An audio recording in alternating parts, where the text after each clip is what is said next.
Hello everyone and welcome to the CyberWire's Research Saturday, presented by Juniper Networks. I'm Dave Bittner, and this is our weekly conversation with researchers and analysts, tracking down threats and vulnerabilities and solving some of the hard problems of protecting ourselves in a rapidly evolving cyberspace. Thanks for joining us. And now, a quick word about our sponsor, Juniper Networks. NSS Labs gave Juniper its highest rating of recommended in its 2019 Data Center Security Gateway test. To get your copy of the NSS Labs report, visit juniper.net/securedc or connect with Juniper on Twitter or Facebook. That's juniper.net/securedc. And we thank Juniper for making it possible to bring you Research Saturday. And thanks also to our sponsor, Enveil, whose revolutionary zero-reveal solution closes the last gap in data security, protecting data in use. It's the industry's first and only scalable commercial solution, enabling data to remain encrypted throughout the entire processing lifecycle. Imagine being able to analyze, search, and perform calculations on sensitive data, all without ever decrypting anything. All without the risks of theft or inadvertent exposure. What was once only theoretical is now possible with Enveil. Learn more at enveil.com.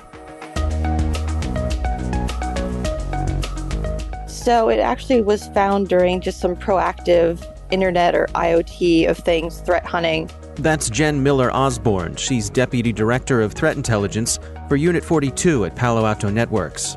The research we're discussing today is titled Home and Small Office Wireless Routers Exploited to Attack Gaming Servers. Done by Zingbox, which is a company that we recently acquired here at Palo Alto Networks. So it was just part of their normal kind of threat hunting process where they found this.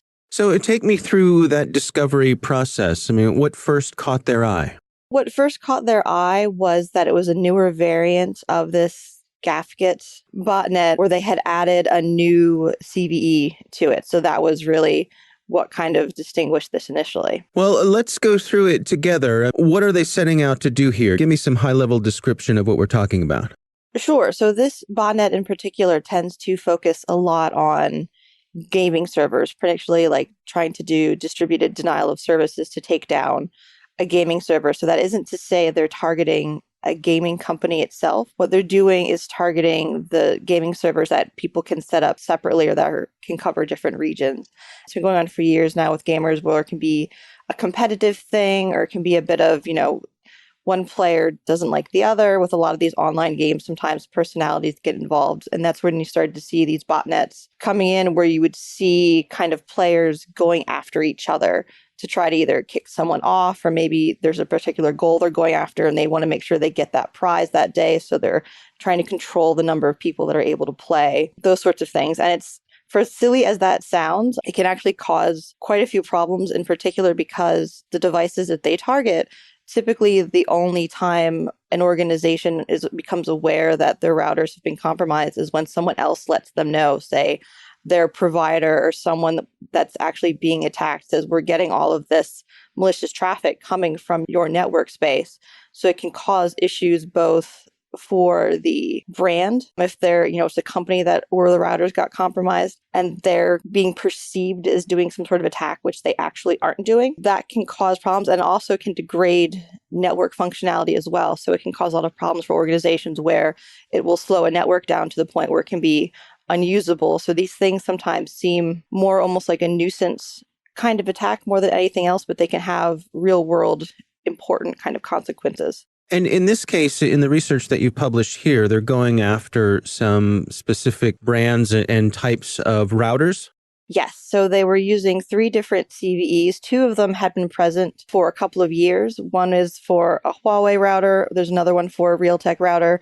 What they had added new for this one was a CVE for, it's a Zyzel, I believe how it is added. So it broadened the potential attack space of this. So the Shodan scans that we ran to see how many potentially vulnerable routers there were online indicated that there were 32,000 routers that were potentially vulnerable for this. So that was the number of routers that could potentially be compromised by these attackers to take over their devices and then turn around and use them for malicious activity. Are these older routers? Routers tend to be kind of out of sight, out of mind. It's easy to set one up, and as long as it's doing its job, you don't really think of it that often. Exactly. None of these CVEs were newer. The oldest one is from 2014. The other two it's trying to exploit are from 2017. But as you noted with routers in particular, you tend to plug them in and just forget that they exist. And it's not something where you update them very often. It's not like phone software or game software or something on your computer where you get these push notifications or it'll update automatically. When you're looking at routers, often if you actually need to update or patch them, you have to do that as a user by logging physically into the router and doing it manually. And even people within the cybersecurity community don't necessarily stay on top of that. When you look at your vast majority of home users that have Wi-Fi routers, they've probably never logged into their router after they set it up again. So that's why you see botnets like this where they can use vulnerabilities that are years old and they'll still actually be effective because there are still, a Wi-Fi router that someone plugged in 2016, so it's never been patched. So it's vulnerable to at least two of the ones in this particular example. And so when the bad guys here would take control of one of these routers, it would still go about its business functioning as a router until it was summoned by the botnet. Yes. And the only way someone may or may not notice would depend on how much of the actual device usage was being utilized by the botnet when it was doing an active attack. It may be low enough the home user wouldn't notice, but it could also be enough that to them, their internet would become basically unfunctionable or unusable. Well, let's walk through these exploits one at a time. The first one went after the Zyxel routers. That was the new one, yes. That was new to this Gasquet variant that we hadn't seen before. And how did that function?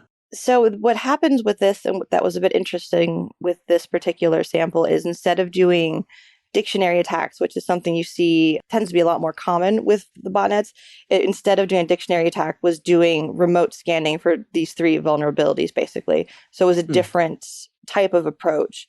And it's very easy for the attackers to do. This is totally automated on their part, where they look for a vulnerable device, they'll exploit that vulnerability, they'll download their malware onto it, and they're kind of off to the races. They now have control of the device itself. And if they wanted to, they could also download other tools onto that router. It doesn't have to stay this botnet. So it's potentially much more concerning because attackers could take advantage of this to do more damage. They could try to pivot internally into the network. They could try to, focus more on stealing kind of personal and banking information and things like that. One of the interesting things about this particular variant was it actually looked for competing botnets that might already have compromised the router, and it would kill them.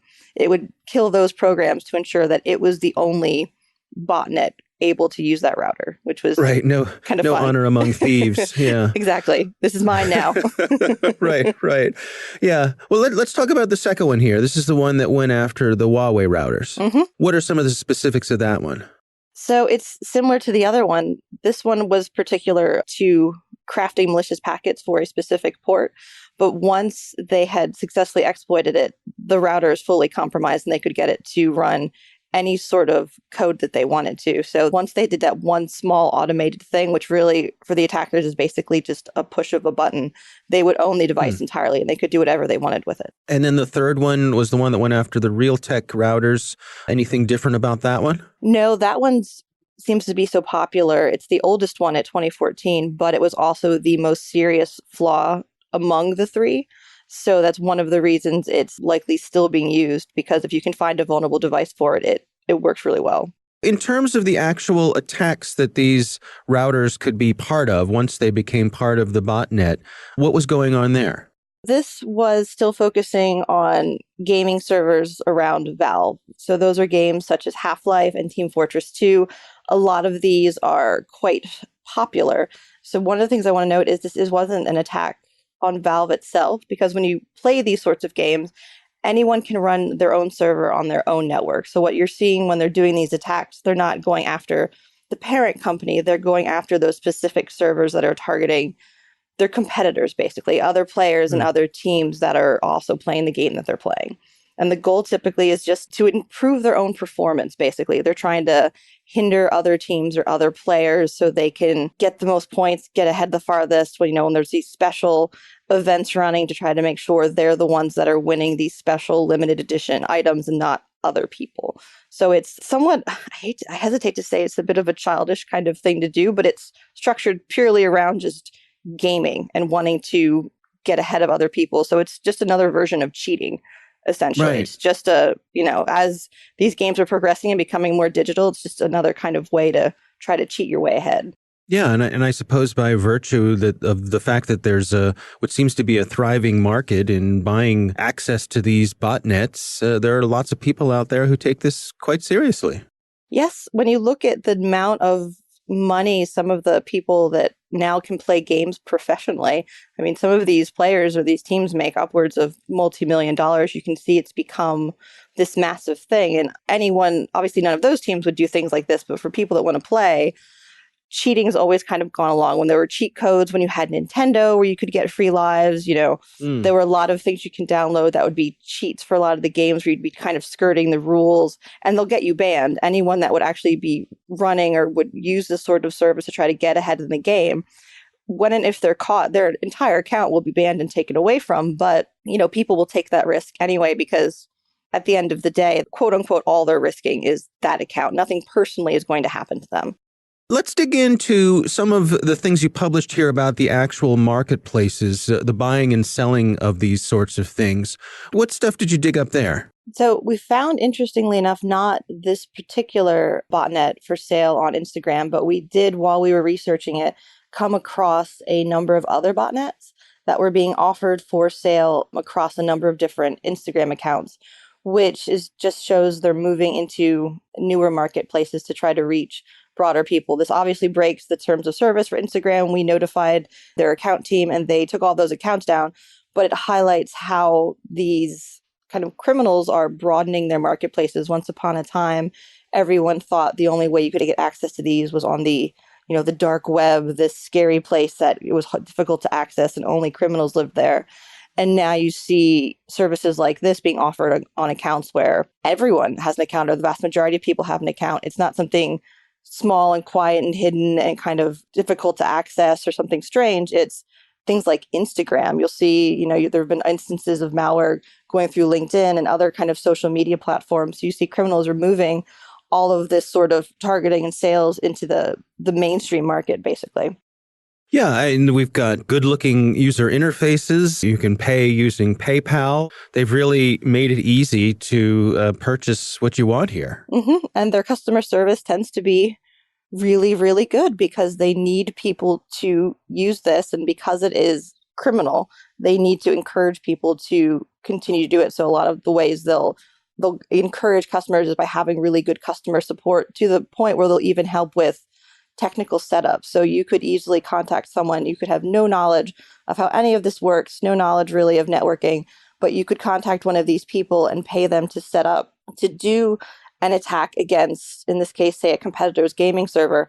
And all you're doing really is paying them money. You don't have to have any understanding of how it would work.